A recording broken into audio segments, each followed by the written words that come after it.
नमस्कार दोस्तों स्वागत है आपका आज के वीडियो में जिसके अंदर हम लोग डिस्कशन करेंगे द प्रेसिडेंट ऑफ इंडिया यानी भारत के राष्ट्रपति के बारे में।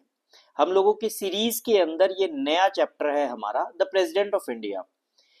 हम लोगों ने पिछले वीडियो में पार्ट 5 ऑफ इंडियन कॉन्स्टिट्यूशन के बारे में डिस्कस किया था। पार्ट 5 ऑफ इंडियन कॉन्स्टिट्यूशन के अंदर यूनियन एग्जीक्यूटिव, यूनियन लेजिस्लेचर और यूनियन जुडिशरी को हमने इंक्लूड किया था और एक बेसिक ओवरव्यू इन सब चीजों का हमने लिया था।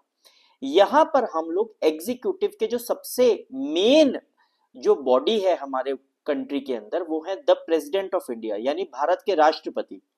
उनके ऊपर हम लोग एक डिटेल्ड लेक्चर कर रहे हैं। मैं ये समझता हूं कि अगर आप प्रेसिडेंट ऑफ इंडिया को समझना चाहते हैं तो आज का वीडियो आपके लिए बहुत इंपॉर्टेंट है। जब तक ये वीडियो खत्म होगा तब तक प्रेसिडेंट ऑफ इंडिया के बारे में लगभग सारी जानकारी आपके पास आ चुकी होगी, तो वीडियो को मिस मत करिएगा, लास्ट तक इसको जरूर देखिएगा।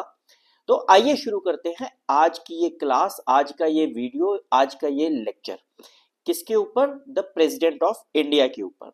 तो सबसे पहली चीज तो ये है, अगर हम इंट्रोडक्शन की बात करें तो हमारे जो प्रेसिडेंट हैं वो हेड ऑफ द एग्जीक्यूटिव माने जाते हैं। एग्जीक्यूटिव हमने पढ़ा था एक ऐसी बॉडी होती है जो लॉ को इम्प्लीमेंट करती है किसी कंट्री में। तो भारत में जो लॉ इम्प्लीमेंटिंग एजेंसी है जैसे कि गवर्नमेंट को कौन इंक्लूड करता है, गवर्नमेंट किसको मिलाकर बनती है, prime minister, council of ministers, governors, इन सबके सबसे बड़े अध्यक्ष कौन है, सबसे हाईएस्ट लेवल के जो हमारे एग्जीक्यूटिव है वो कौन है, वो है the president of India. The president of India Bharat के राष्ट्रपति जो है वो सबसे ऊंची पोजीशन पर बैठते हैं। दूसरा, हमारे देश के जो राष्ट्रपति हैं वो हेड ऑफ द स्टेट भी हैं। हेड ऑफ द स्टेट का मतलब क्या है, पुराने समय में राजा महाराजा हुआ करते थे, तो आज के टाइम में उस कॉन्सेप्ट को कैसे हम लोग यूज करते हैं, हम लोग हेड ऑफ द स्टेट बोलते हैं। हेड ऑफ द स्टेट का मतलब कि इस कंट्री का सबसे बड़ा उच्च अधिकारी या राजा कौन है। तो आप राजा शब्द फिर भी थोड़ा सा गलत हो जाता है आज के जमाने में जहां पर डेमोक्रेसी की बात है, लेकिन प्रेसिडेंट जो है वो ट्रू सेंस में हमारा राजा ही माना जाता है। तो हेड ऑफ द स्टेट जो है वो कौन है, वो है द प्रेसिडेंट ऑफ इंडिया। इसीलिए प्रेसिडेंट ऑफ इंडिया को हम लोग ही is always consider as the first citizen of India also. Bharat का पहला नागरिक, फर्स्ट सिटीजन ऑफ इंडिया, इसलिए किसको माना जाता है, द प्रेसिडेंट को। और पुराने टाइम में जब कभी लड़ाई होती थी तो जो राजा है वो अपनी सेना का नेतृत्व करता था, सबसे आगे तलवार लेकर चलता था। वही कॉन्सेप्ट आज भी कंटिन्यूड है और इसीलिए हमारे जो हेड ऑफ द स्टेट हैं, हमारे जो प्रेसिडेंट हैं, वो supreme commander of the armed forces आज के समय में भी माने जाते हैं। तो हमारे president head of the executive हैं, हेड ऑफ द स्टेट हैं और supreme commander of the armed forces भी हमारे प्रेसिडेंट होते हैं। हमारे प्रेसिडेंट के बारे में चैप्टर 1 पार्ट 5 के अंदर डिफाइन किया गया है। आर्टिकल 52 से लेकर 62 तक उनको डेडिकेट किए गए हैं। अब क्योंकि हमने उनको राजा तो बोल दिया, लेकिन क्या राजशाही से हमारा देश अलग है? बिल्कुल अलग है, क्योंकि हम लोग पार्लियामेंट्री सिस्टम को फॉलो करते हैं। तो यहाँ पर जो प्रेसिडेंट है, यहाँ पर जो राजा है, यहाँ पर जो हेड ऑफ द स्टेट है, ऑल्दो हम उसको हेड ऑफ द स्टेट बोल रहे हैं, लेकिन वो अपनी मर्जी से कुछ नहीं कर सकता। असली हेड ऑफ द स्टेट तो हमारे देश की जनता है, असली राजा हमारे देश की जनता है।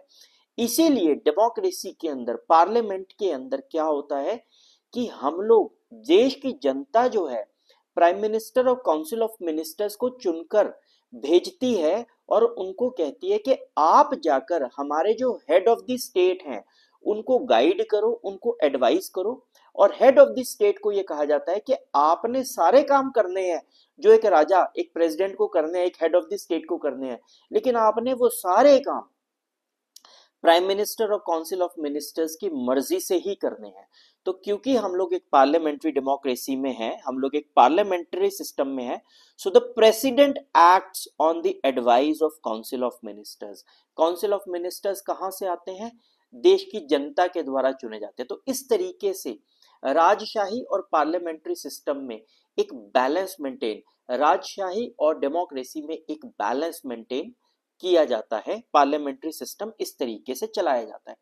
अगर हम बात करें प्रेसिडेंट की अपॉइंटमेंट की, तो आर्टिकल 54, 55 के अंदर उनका प्रोसीजर दे रखा है, लेकिन एलिजिबिलिटी क्या है, कौन व्यक्ति प्रेसिडेंट बन सकता है या प्रेसिडेंट के चुनाव के लिए खड़ा हो सकता है, उसके लिए ये कंडीशंस है जो आर्टिकल 58 में दी गई है।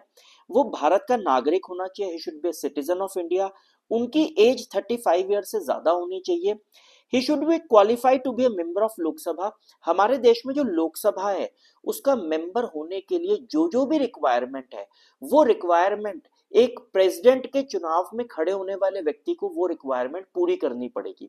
तो लोकसभा का जो व्यक्ति चुनाव लड़ सकता है वो व्यक्ति राष्ट्रपति का चुनाव लड़ सकता है। और आखिरी कंडीशन क्या है जो बहुत इंपॉर्टेंट है, जो भी व्यक्ति भारत राष्ट्र के राष्ट्रपति पद के लिए उम्मीदवार बनेंगे, he should not hold any office of profit under the government of India। Bharat की किसी भी सरकार, राज्य सरकार या केंद्र सरकार में ऑफिस ऑफ प्रॉफिट पर नहीं होने चाहिए। ये ऑफिस ऑफ प्रॉफिट का क्या मतलब है? ऑफिस ऑफ प्रॉफिट कुछ ऐसी पोजीशंस होती हैं किन्हीं कॉरपोरेशंस में, डिपार्टमेंट्स के अंदर, जिनको कहा गया है कि ये ऑफिस ऑफ प्रॉफिट है। फॉर एग्जांपल किसी पब्लिक सेक्टर एंटरप्राइज का चेयरमैन होना, इसे ऑफिस ऑफ प्रॉफिट माना जाएगा।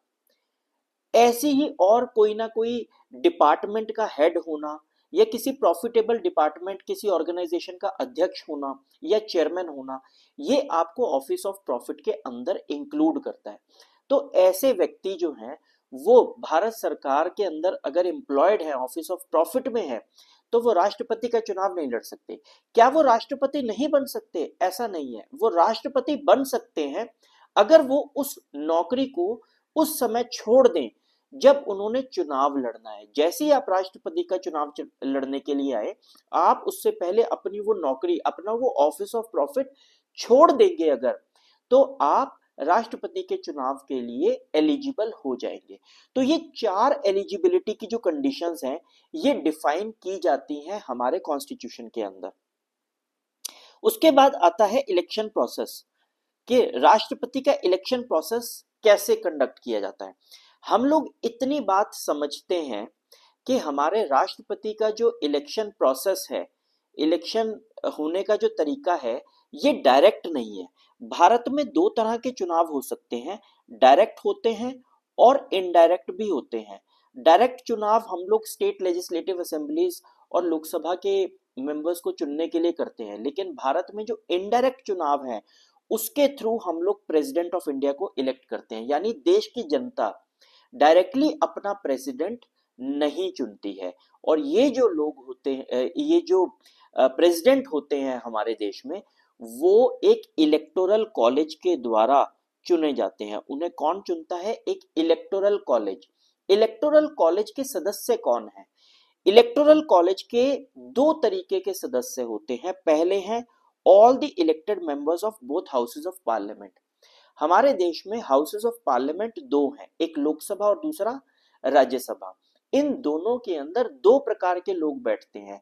एक है इलेक्टेड लोग, जिनको लोगों ने चुनकर भेजा होता है। जैसे लोकसभा के अंदर 543 सीट्स हैं, तो ये 543 लोग हैं, इन्हें लोगों ने डायरेक्टली चुनकर भेजा है। और दूसरी तरफ है राज्यसभा, जिसके अंदर लगभग 250 लोग, 233 लोग बैठते हैं और 12 नॉमिनेटेड होते हैं जिन्हें प्रेसिडेंट नॉमिनेट करता है। तो जो 12 नॉमिनेटेड हैं वो प्रेसिडेंट के चुनाव में पार्टिसिपेट नहीं करेंगे, लेकिन जो 233 टू 33 लोग जो राज्यसभा में बैठते हैं, जो इलेक्ट होकर आते हैं, जिन्हें स्टेट लेजिस्लेटिव असेंबलीज के लोग जिन 233 लोगों को सिलेक्ट करते हैं, इलेक्ट करते हैं, वो 233 और 543, 543 members from the Lok Sabha, these 2 people combined to form the electoral college। ये इलेक्टोरल कॉलेज का हिस्सा हैं और प्रेसिडेंट की वोटिंग के अंदर, प्रेसिडेंट की इलेक्शन में पार्टिसिपेट करते हैं। इसके अलावा भारत के अंदर 28 स्टेट्स हैं और 8 यूनियन टेरिटरीज हैं। At this point of time India has 28 states and 8 union territories.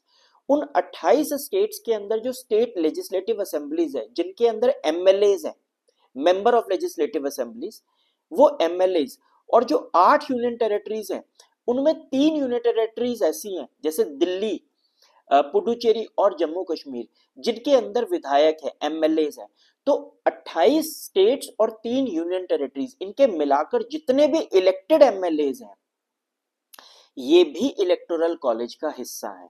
तो प्रेसिडेंट को चुनने के लिए जो जो भी लोग हैं वो कौन कौन है? All the elected members of both houses of parliament and all the elected members of legislative assembly of union of the states and union territories, जिनके पास लेजिस्लेचर है। तो ये सब लोग इलेक्टोरल कॉलेज का हिस्सा होते हैं और इनकी जिम्मेदारी, एक बहुत बड़ी जिम्मेदारी इनके पास क्या होती है कि ये देश का राष्ट्रपति चुनेंगे। जो प्रोसेस कंडक्ट किया जाता है देश का राष्ट्रपति चुनने के लिए वो है single transferable vote system by means of proportional representation या proportional representation by means of single transferable vote. इसका क्या मतलब है, इसको थोड़ा सा हम लोग इलैबोरेट करके समझने की कोशिश करते हैं कि आखिर ये प्रोसेस कैसे कंडक्ट किया जाता है। मान लीजिए 3 लोग ए, बी और सी प्रेसिडेंट के चुनाव के लिए खड़े हैं। 3 लोग ए, बी और सी प्रेसिडेंट के चुनाव के लिए खड़े हुए और हम 3 इलेक्टर्स की बात करते हैं कि 3 लोगों ने वोट डाला। तो ये जो 3 इलेक्टर्स, जिन्होंने 3 लोगों ने इनके लिए वोट डाला, उनको जो बैलेट बॉक्स मिलेगा, जो बैलेट पेपर मिलेगा, उसके अंदर 3 प्रेफरेंसेस होंगी। उन्हें यह बताना होगा कि उनकी सबसे पहली प्रेफरेंस कौन सी है, दूसरी कौन सी है और तीसरी कौन सी है। फॉर एग्जाम्पल, जो पहला इलेक्टर है उसने प्रेफरेंस 1 जो है वो ए को दिया, सेकंड प्रेफरेंस बी को दिया और थर्ड सी को दिया। वोटर नंबर 2 जो है उसने फर्स्ट प्रेफरेंस बी को दिया, सेकंड प्रेफरेंस सी को दिया और थर्ड प्रेफरेंस ए को दिया। और वोटर नंबर 3 जो है उसने फर्स्ट प्रेफरेंस सी को दिया, सेकंड ए को दिया और थर्ड उसने बी को दिया। मान लीजिए कुल मिलाकर ऐसी 45 वोट्स थी, ऐसी 35 वोट्स थी और ऐसी 20 वोट्स थी। हम एक अंदाजा ले रहे हैं जिसमें 100 वोटर्स थे टोटल। तो 45 लोगों ने इस तरीके से वोट दिया, 35 लोगों ने इस तरीके से वोट दिया और 20 लोगों ने इस तरीके से वोट दिया। अब जब ये वोटिंग कंडक्ट हो गई तो सबकी रैंक 1 चेक की जाएगी और ये देखा गया कि ए को रैंक 1 पे 45 लोगों ने रखा, बी को रैंक 1 पे 35 ने रखा और सी को रैंक 1 पे 20 लोगों ने रखा। इसमें अगर first pass the post system हो तो ए को विजय घोषित कर दिया जाएगा, लेकिन यहां पर ऐसा नहीं है। यहां पर प्रेसिडेंट बनने के लिए आपको कम से कम 50% वोट्स मिलनी चाहिए। तो यहां पर तीनों ए, बी और सी में से किसी को भी 50% नहीं मिला। तो ऐसे में सिंगल ट्रांसफरेबल वोट जो है उसका प्रोसेस जो है वो पिक्चर में आता है। कैसे आता है? जो सी है, मिस्टर सी, इनको सबसे कम वोट मिली है, केवल 20 इनको वोट मिली है। तो इनकी वोट्स जो होंगी, ये जो 20 वोटें जो इनको मिली हुई है, इन वोट्स को अलग निकाला जाएगा और इनकी रैंक 1 पे जो सी लिखा हुआ है उसको काट दिया जाएगा और सेकंड रैंक जो है, जो सेकंड पॉइंट पर ए लिखा हुआ है, इसके हिसाब से इनकी वोट्स को रीडिस्ट्रीब्यूट किया जाएगा। सेकंड पे अगर किसी जिन्होंने ए लिखा हुआ है वो वोट सारी ए को ट्रांसफर कर दी जाएंगी और जिन लोगों ने बी लिखा हुआ है ये वोट सारी बी को ट्रांसफर कर दी जाएगी। ये प्रोसेस जब किया जाएगा या इस प्रोसेस को तब तक किया जाएगा जब तक ए या बी में से किसी को भी 50% से ज्यादा वोट्स ना मिल जाएं। जब ए या बी किसी को भी 50% से ज्यादा वोट्स मिल जाएंगी तो उसे विजय घोषित कर दिया जाएगा। तो इस तरीके से सिंगल ट्रांसफरेबल वोट जो है वो हमारे देश में प्रेसिडेंट के चुनाव के लिए यूज किया जाता है। हमारे देश में सिंगल ट्रांसफरेबल वोट राज्यसभा के मेंबर्स को भी चुनने के लिए यूज किया जाता है और यही सिंगल ट्रांसफरेबल वोट जो है ये प्रेसिडेंट को चुनने के लिए भी किया जाता है। और साथ ही साथ हमारे प्रेसिडेंट के इन इलेक्शंस को हम लोग प्रोपोर्शनल रिप्रेजेंटेशन भी कहते हैं। प्रोपोर्शनल रिप्रेजेंटेशन का जो इम्पैक्ट है वो प्रेसिडेंशियल इलेक्शन में बहुत कम रह जाता है क्योंकि प्रेसिडेंशियल इलेक्शन के अंदर केवल एक ही पोजीशन है प्रेसिडेंट की, मल्टीपल पोजीशंस नहीं है। वरना प्रोपोर्शनल रिप्रेजेंटेशन का असली मतलब ये होता है कि मान लीजिए किसी क्लास के अंदर 30 लोग एक तरफ हैं और 20 लोग एक तरफ हैं, 30 लोग एक तरफ हैं और 20 लोग एक तरफ हैं, और अगर 5 लोगों को चुनने की बात आती है उस क्लास में से, तो डेफिनेटली जिनके जो 30 लोग हैं वो 3 लोगों को नॉमिनेट करेंगे और जो 20 लोग हैं वो 2 लोगों को नॉमिनेट करेंगे। इसका मतलब क्या है? प्रोपोर्शनल रिप्रेजेंटेशन के अलग अलग पॉलिटिकल पार्टीज की जितनी स्ट्रेंथ होएगी उस स्ट्रेंथ के हिसाब से जो नुमाइंदे हैं वो चुने जाएंगे। राज्यसभा के अंदर ऐसा ही होता है। राज्यसभा के चुनाव के अंदर अगर हम एग्जांपल ले, जैसे हरियाणा है, हरियाणा की 5 सीटें हैं राज्यसभा की, और हरियाणा के अंदर 90 विधायक हैं। तो जो 90 विधायक हैं, अगर उसमें 50 विधायक जो हैं वो भारतीय जनता पार्टी के हैं और 40 विधायक जो हैं वो कांग्रेस के हैं, तो जब सीटों का बंटवारा होगा राज्यसभा का, तो वो कैसे होगा? लगभग 3 सीटें जो हैं वो भाजपा को मिल जाएंगी और लगभग 2 सीटें जो हैं वो कांग्रेस को मिल जाएंगी। लेकिन राष्ट्रपति के चुनाव में जो प्रोपोर्शनल रिप्रेजेंटेशन का इंपैक्ट होता है वो काफी कम हो जाता है। क्यों? यहां पर जो ज्यादा वाला है प्रेसिडेंट उसी का बन जाएगा। तो इसलिए proportional representation concept wise presidential elections में यूज होता है, बट एक्चुअली में उतना ज्यादा इंपैक्ट क्रिएट नहीं करता। और सेंट्रल गवर्नमेंट जो है उसकी पावर प्रेसिडेंशियल इलेक्शन के अंदर ज्यादा हो जाती है। पावर सेंट्रल गवर्नमेंट की ज्यादा कैसे हो जाती है, इसको हम एक्सप्लेन कर सकते हैं। जैसे कि हमने अभी पढ़ा कि प्रेसिडेंट का जब चुनाव होता है तो सारे के सारे एमपीज, इलेक्टेड एमपीज और सारे के सारे इलेक्टेड एमएलए वोट करते हैं। इनकी पावर जो है सबकी एक जैसी नहीं मानी जाती है। सारे एमएलए और एमपीज की पावर एक जैसी नहीं होती है। कैसे? जो हमारे देश में एमएलए होते हैं उनकी पावर को उनकी पॉपुलेशन के हिसाब से डिफाइन किया जाता है। इसको भी एक एग्जांपल से हम लोग समझने की कोशिश करेंगे कि ये कैसे होता है। How is this possible? मान लीजिए कोई एक स्टेट के अंदर 1 करोड़ पॉपुलेशन है, किसी स्टेट में 1 करोड़ पॉपुलेशन है और उस स्टेट के अंदर 10 एमएलए हैं। तो इसका मतलब यह है कि एक एमएलए का जो पावर है वो होगा 10 लाख के बराबर। उसकी पावर कितनी है? 10 लाख की पावर है उसकी। ये जो 10 लाख की पावर है ये एक एमएलए की है। इसी प्रकार से पूरे भारत में जितने भी विधायक हैं, एमएलए हैं, उनकी पॉपुलेशन के हिसाब से उनकी पावर्स को कैलकुलेट कर लिया जाता है। मान लीजिए टोटल पावर जो है हिंदुस्तान के अंदर निकल कर आती है 10 करोड़। तो ये जो 10 करोड़ है ये टोटल पावर है किसकी? एमएलए की। इस पावर को हम लोग टोटल नंबर ऑफ एमपी से डिवाइड कर देते हैं। मान लीजिए 1000 एमपीज है तो 10 करोड़ को आप 1000 से डिवाइड कर देंगे तो ये पावर बन जाएगी एक सांसद की। तो इस तरीके से भारत के प्रेसिडेंट के चुनाव में पॉपुलेशन के हिसाब से एक एक एमएलए का पावर निकाल लिया जाता है और एक एक एमपी का, सांसद का भी पावर निकाल लिया जाता है। और फिर उसके बाद जब ये लोग इलेक्शन में पार्टिसिपेट करते हैं तो इनकी वोट की पावर उतनी ही मानी जाती है जितनी इन लोगों की अपनी पावर है। और उस हिसाब से 50% से ज्यादा वोट्स जब भी किसी को मिल जाते हैं उसे प्रेसिडेंट जो है वो नियुक्त कर दिया जाता है। तो आप समझिए कि प्रेसिडेंट का चुनाव थोड़ा सा देखने में कॉम्प्लिकेटेड लगता है, बट अगर आप ध्यान से समझें तो कोई ज्यादा मुश्किल नहीं है। पहली चीज तो प्रेसिडेंट का चुनाव डायरेक्ट नहीं होता है, इनडायरेक्ट होता है। इलेक्टोरल कॉलेज में सारे के सारे इलेक्टेड एमपीज और एमएलए होते हैं। एमपीज और एमएलए जो है वो सिंगल ट्रांसफरेबल वोट से अपना वोट डालते हैं। जो वोट वो डालते हैं उसकी जो पावर होती है वो पावर उनकी पॉपुलेशन के हिसाब से होती है।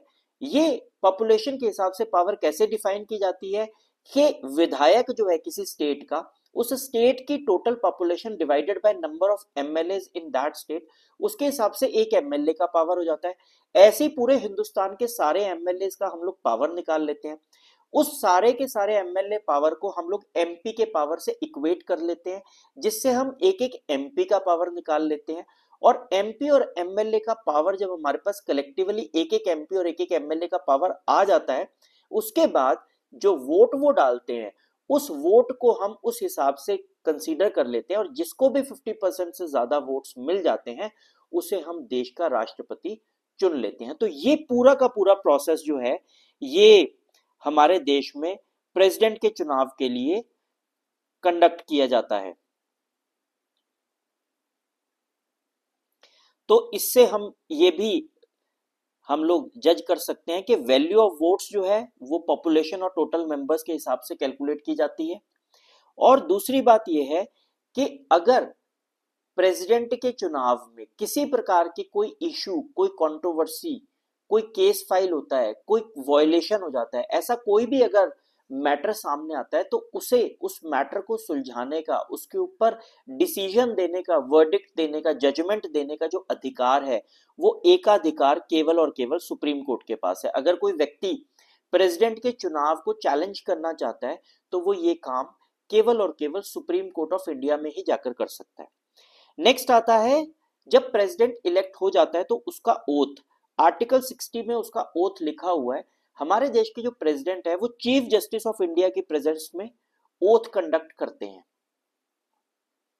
नेक्स्ट आता है, जो ओथ है वो कॉन्स्टिट्यूशन ऑफ इंडिया को प्रिजर्व, प्रोटेक्ट और डिफेंड करने के बारे में की जाती है। जो ओथ कंडक्ट की जाती है वो केवल और केवल ये होती है कि मैं as a president of India हमारे कॉन्स्टिट्यूशन को प्रोटेक्ट करने की, प्रिजर्व करने की और इसे डिफेंड करने की कोशिश करूंगा। नेक्स्ट है कि हमारे जो प्रेसिडेंट है, आर्टिकल 56 में ये डिफाइंड है कि वो एक बार जब चुने जाएंगे तो 5 साल तक भारत के राष्ट्रपति बने रहेंगे और 5 साल के बाद वो री इलेक्ट भी हो सकते हैं और वो कितनी भी बार री इलेक्ट हो सकते हैं, चाहे वो सारी जिंदगी प्रेसिडेंट बनते रहें, कोई प्रॉब्लम नहीं है। ये कॉन्ट्रास्ट में है यूएस के साथ। यूएस में टर्म 4 साल की होती है प्रेसिडेंट की और वो मैक्सिमम 2 टर्म्स तक ही प्रेसिडेंट रह सकते हैं, लेकिन भारत का जो राष्ट्रपति है वो कितनी भी बार के लिए दोबारा दोबारा चुनकर ऑफिस में आ सकते हैं और जब भी वो चुनकर आएंगे उनकी टर्म 5 साल की मानी जाएगी। नेक्स्ट है पावर्स एंड फंक्शंस। हमारे प्रेसिडेंट की क्या क्या पावर्स और क्या क्या फंक्शंस है। सबसे पहली पावर है उनकी एग्जीक्यूटिव पावर।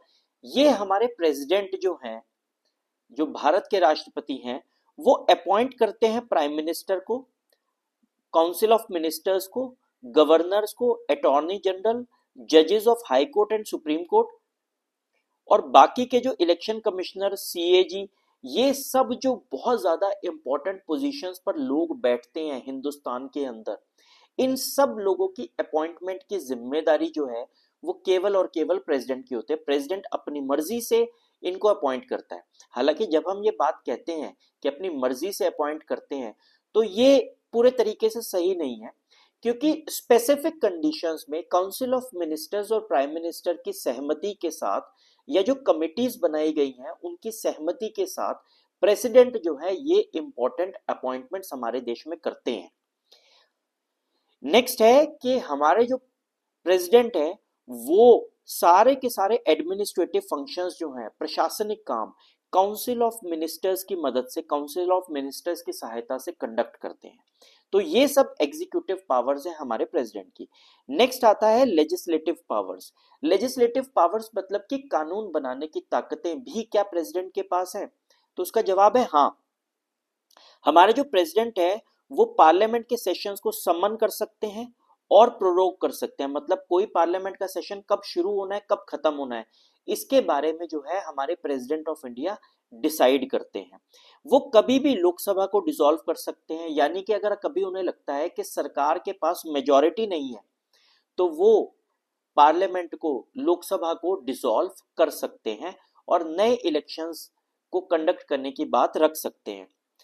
इसके बाद जब भी नया साल आता है, नए साल का पहला पार्लियामेंट का सेशन और नई लोकसभा जब बनकर आती है उसके बाद पहला पार्लियामेंट का सेशन, ये दोनों सेशंस को एड्रेस करने की जिम्मेदारी प्रेसिडेंट ऑफ इंडिया की है। वो इन दोनों सेशंस को एड्रेस करते हैं।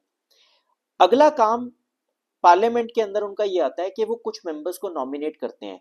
जैसे लोकसभा के अंदर अगर एंग्लो इंडियन कम्युनिटी से लोग रिप्रेजेंटेड नहीं है तो president of India 2 Anglo Indians को लोकसभा के अंदर अपॉइंट करने की जिम्मेदारी रखते हैं। ये उनके ऊपर कॉन्स्टिट्यूशनल जिम्मेदारी है। लेकिन 104th अमेंडमेंट के बाद कुछ साल पहले 104th अमेंडमेंट जो है वो कॉन्स्टिट्यूशन में की गई थी और इस रिस्ट्रिक्शन को हटा दिया गया था। अब ये जरूरी नहीं है कि प्रेसिडेंट दो एंग्लो इंडियन कम्युनिटी के मेंबर्स को जो है लोकसभा के अंदर अपॉइंट करें या नॉमिनेट करें। नेक्स्ट जिम्मेदारी है प्रेसिडेंट की, 12 मेंबर्स वो राज्यसभा के अंदर नॉमिनेट कर सकते हैं। ये जो 12 मेंबर्स हैं ये आर्ट, लिटरेचर, साइंस और सोशल सर्विसेज, इन सेक्टर्स को मिलाकर, इन सेक्टर्स के 12 लोगों को हमारे प्रेसिडेंट जो है वो राज्यसभा के अंदर नॉमिनेट कर सकते हैं। इसके अलावा हमारे प्रेसिडेंट जो है जो भी कोई बिल पार्लियामेंट पास करती है उस बिल को असेंट करने की जिम्मेदारी हमारे प्रेसिडेंट की है।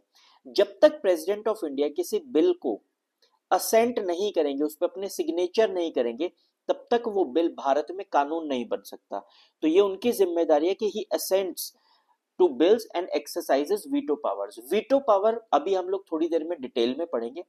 वीटो का मतलब होता है पावर टू से नो, मना करने की जहां ताकत की बात होती है उसे वीटो कहा जाता है। कुछ ऐसे बिल्स जो पार्लियामेंट ने पास कर दिए हैं और ऐसे बिल्स के ऊपर हमारे प्रेसिडेंट अड़ंगा भी डाल सकते हैं, उन्हें कानून बनने से रोक भी सकते हैं, ये पावर्स उनको दी गई है। नेक्स्ट है ऑर्डिनेंस मेकिंग पावर। हमारे जो प्रेसिडेंट है उनके पास अध्यादेश लाने का भी ताकत है। ये अध्यादेश क्या होता है? अगर मान लीजिए देश की सरकार को ऐसा लगता है कि किसी इंपॉर्टेंट मैटर के ऊपर कोई कानून बनाने की जरूरत है लेकिन उस समय में पार्लियामेंट सेशन में नहीं है, तो ऐसे टाइम पे प्रेसिडेंट के थ्रू एक ऑर्डिनेंस लाकर ऐसे कानून को बनाया जा सकता है। वो कानून जब बन जाएगा तो जैसे ही जब भी पार्लियामेंट सेशन में आएगी, विद इन 6 वीक्स उस कानून को दोबारा से लॉ में कन्वर्ट, मतलब लॉ बनाया जाएगा। अगर पार्लियामेंट उसको निरस्त कर देती है तो फिर वो कानून निरस्त हो जाएगा, लेकिन उतने समय के लिए कानून बनाने की जिम्मेदारी, कानून बनाने का अधिकार प्रेसिडेंट को दिया गया है जब पार्लियामेंट सेशन में ना हो। तो उस पावर को हम लोग बोलते हैं कि ये एक ऑर्डिनेंस मेकिंग पावर है हमारे प्रेसिडेंट की। नेक्स्ट पावर्स आती हैं judicial powers of the president. President के पास, हमारे प्रेसिडेंट के पास कुछ जुडिशियल पावर्स भी होती हैं। जुडिशियल पावर्स में क्या क्या इंक्लूड होता है? जैसे कि सुप्रीम कोर्ट और हाई कोर्ट के जजेस को अपॉइंट करने की जिम्मेदारी प्रेसिडेंट की होती है। हालांकि आने वाले लेक्चर्स के अंदर हम लोग इस प्रोविजन को बहुत डिटेल में पढ़ेंगे और ये जानेंगे कि ये इस बात में उतनी ज्यादा सच्चाई नहीं है जितनी हमने यहाँ कही है, लेकिन फिर भी कॉन्स्टिट्यूशनली हमारे जो प्रेसिडेंट होते हैं वही हमारे सुप्रीम कोर्ट और हाई कोर्ट के जजेस की जो ऑफर लेटर है, जो अपॉइंटमेंट लेटर है, उसके ऊपर साइन करते हैं, तभी वो अपॉइंट हो पाते हैं। और नेक्स्ट जुडिशियल पावर ये है कि pardon, reprieve, respite, remit punishment under article 72। हमारे देश के जो राष्ट्रपति हैं वो किसी भी कन्विक्टेड पर्सन की, जिसको सजा हो चुकी है, सजा याफ्ता किसी भी कैदी की, मुजरिम की सजा को कम कर सकते हैं, माफ कर सकते हैं, उसकी इंटेंसिटी को कम कर सकते हैं, या किसी भी तरीके की उनको जो लगता है कि इसको माफी मिलनी चाहिए, सजा को कम किया जाना चाहिए, ये सारे काम प्रेसिडेंट ऑफ इंडिया अपनी मर्जी से कर सकते हैं। वो चाहे तो किसी की फांसी की सजा को उम्र कैद में बदल सकते हैं, किसी की उम्र कैद की सजा को कम कर सकते हैं, किसी की रिगरस इम्प्रिजनमेंट को सिंपल इम्प्रिजनमेंट में कन्वर्ट कर सकते हैं, या ऐसी कोई भी और जरूरत हो तो वो उसे कर सकते हैं। तो ये सब जुडिशियल पावर्स के अंदर आता है हमारे प्रेसिडेंट की। नेक्स्ट आता है फाइनेंशियल पावर्स। हमारे जो प्रेसिडेंट है वो मनी बिल को प्रेजेंट करते हैं। भारत में जितने भी टैक्सेस या मनी से रिलेटेड जो भी कोई कानून बनना है वो हमारे देश की संसद में तभी प्रेजेंट हो सकते हैं जब उन्हें प्रेसिडेंट का रिकमेंडेशन हो। इसी हिसाब से यूनियन बजट जो है वो पार्लियामेंट के सामने प्रेसिडेंट की मर्जी से ही प्रेजेंट होता है। इसीलिए हम लोग कई बार कहते हैं कि मनी बिल के केस में या यूनियन बजट के केस में प्रेसिडेंट वीटो पावर एक्सरसाइज नहीं कर सकता, क्योंकि जो मेरी मर्जी से ही प्रेजेंट हुआ है उसके अगेंस्ट में मैं वीटो पावर कैसे लेकर आ सकता हूं। नेक्स्ट है कि प्रेसिडेंट ऑफ इंडिया के पास बहुत सारी डिप्लोमेटिक पावर्स भी हैं। डिप्लोमेटिक पावर्स का मेन मतलब यह है कि वो भारत राष्ट्र को रिप्रेजेंट करते हैं पूरी दुनिया के अंदर। इंटरनेशनल फोरम्स के अंदर वो इंडिया को रिप्रेजेंट करते हैं। दूसरे देशों के अंदर जो भारत के राजदूत जो अपॉइंटेड होते हैं यानी कि हाई कमिश्नर्स और एम्बेसडर जो अपॉइंट होते हैं, उनके अपॉइंटमेंट की जिम्मेदारी भी हमारे प्रेसिडेंट की होती है, और इंटरनेशनल ट्रीटीज और एग्रीमेंट्स को साइन करने की भी जिम्मेदारी हमारे प्रेसिडेंट की होती है। इसके अलावा हमारे प्रेसिडेंट के पास कुछ मिलिट्री पावर्स भी होती हैं। कौन कौन सी मिलिट्री पावर्स हमारे प्रेसिडेंट के पास होती हैं? पहली ये कि वो supreme commander of the armed forces हैं, और दूसरी ये कि वो कभी भी किसी कंट्री के साथ पीस या वॉर डिक्लेयर कर सकते हैं। हालांकि ये करने के लिए उन्हें पार्लियामेंट के अप्रूवल की जरूरत है, लेकिन फिर भी पार्लियामेंट के अप्रूवल के बाद भारत किसी कंट्री से अगर एट वॉर है या एट पीस हो गया है, तो ये चीज का डिक्लेरेशन हमारे प्रेसिडेंट करते हैं। नेक्स्ट आता है उनकी वीटो पावर्स। वीटो पावर जैसे कि हमने डिस्कस किया, it is the power to say no, यानी कि पार्लियामेंट ने कोई बिल पास करके राष्ट्रपति के पास भेजा, तो राष्ट्रपति उस बिल को मना कर सकते हैं कि मैं ये बिल को कानून में कन्वर्ट नहीं करूंगा या मैं इसे असेंट नहीं करूंगा। ऐसी 3 पावर्स जो हैं वो प्रेसिडेंट के पास है। पहली है एब्सोल्यूट वीटो, जिसके अंदर वो बिल को डायरेक्टली रिजेक्ट कर देते हैं कि मैं इसको कानून नहीं बनाऊंगा। सब बिल्स के साथ ऐसा नहीं हो सकता, कुछ स्पेसिफिक बिल्स होते हैं जैसे कि private members bill. Private members bill के अंदर वो अपनी इस पावर को एक्सरसाइज कर सकते हैं। अब प्राइवेट मेंबर्स बिल क्या होता है और बिल्स कितने प्रकार के होते हैं, ये हम बाद के लेक्चर्स में पढ़ेंगे, बट आप इसको याद रखिएगा कि एब्सोल्यूट वीटो जो है वो प्रेसिडेंट यूज करके किसी भी बिल को रिजेक्ट कर सकते हैं। हालांकि ये ऑप्शन वो बहुत कम बिल्स के अंदर ही एक्सरसाइज कर पाते हैं। दूसरा होता है सस्पेंसिव वीटो। सस्पेंसिव वीटो के अंदर प्रेसिडेंट जो है बिल को आउटराइटली रिजेक्ट नहीं करते हैं, लेकिन ये कह देते हैं कि इस बिल को आप पार्लियामेंट से दोबारा अप्रूव करवा के लाओ, या इस बिल के ऊपर दोबारा से पार्लियामेंट के ऊपर डिस्कशन करो, इसमें चेंजेस करो और फिर मेरे पास बिल लेकर आओ।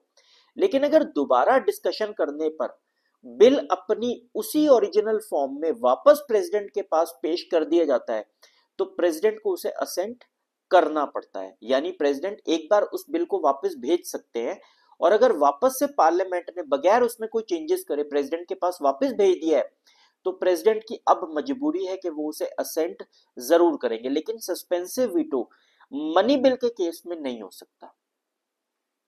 तीसरा है पॉकेट वीटो।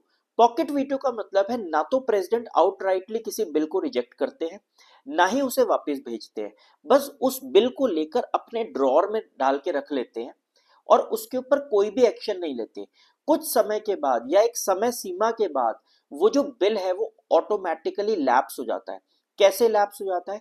सपोज कि पार्लियामेंट जो है उसका सेशन खत्म हो गया, सॉरी लोकसभा जो है वो डिसॉल्व हो गई, तो पुराना बिल जो है वो बेकार हो जाएगा। तो कई बिल्स जो है वो लैप्स भी हो जाते हैं।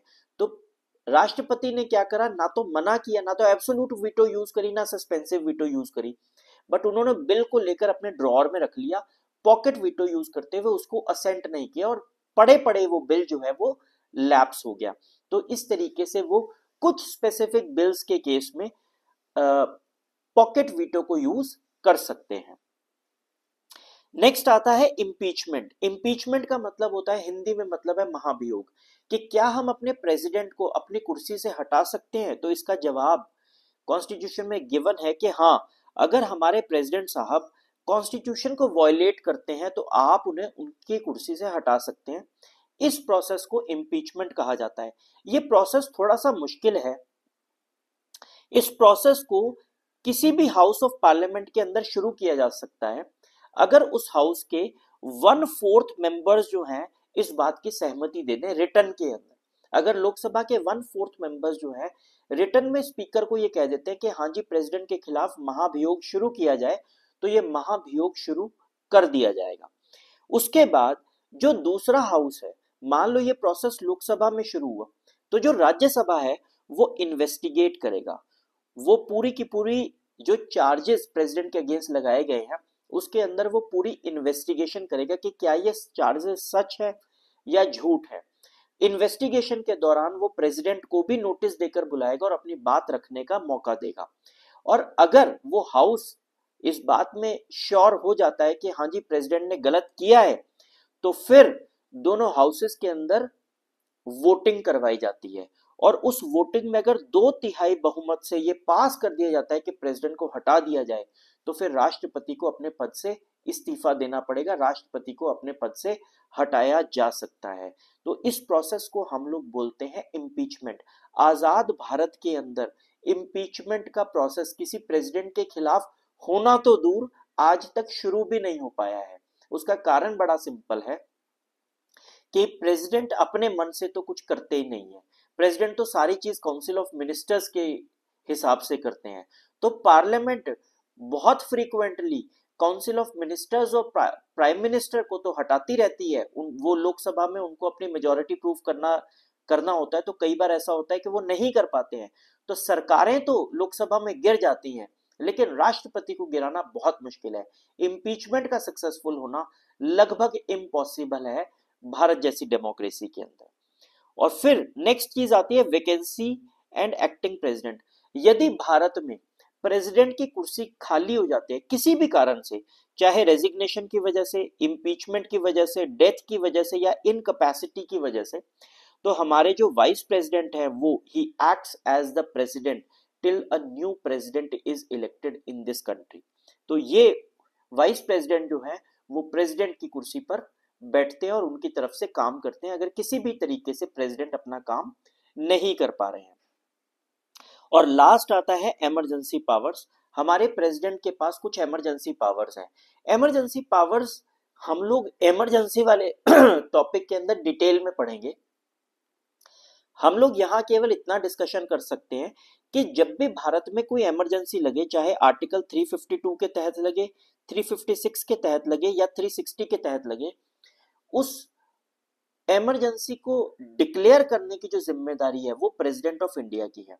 भारत में आज तक 3 बार नेशनल इमरजेंसी लग चुकी है, 100 से भी ज्यादा बार स्टेट इमरजेंसी यानी आर्टिकल 356 लग चुका है, और एक बार भी आज तक फाइनेंशियल इमरजेंसी नहीं लगी है। जब भी ये इमरजेंसीज लगती है तो जो नोटिफिकेशन जारी होता है वो प्रेसिडेंट के ऑफिस से ही जारी होता है, इसीलिए प्रेसिडेंट को ही ये अधिकार है कि वो इमरजेंसीज डिक्लेयर कर सके। लेकिन फिर से वही बात कि वो काउंसिल ऑफ मिनिस्टर्स की मर्जी के बिना ये इमरजेंसीज डिक्लेयर नहीं कर सकते हैं।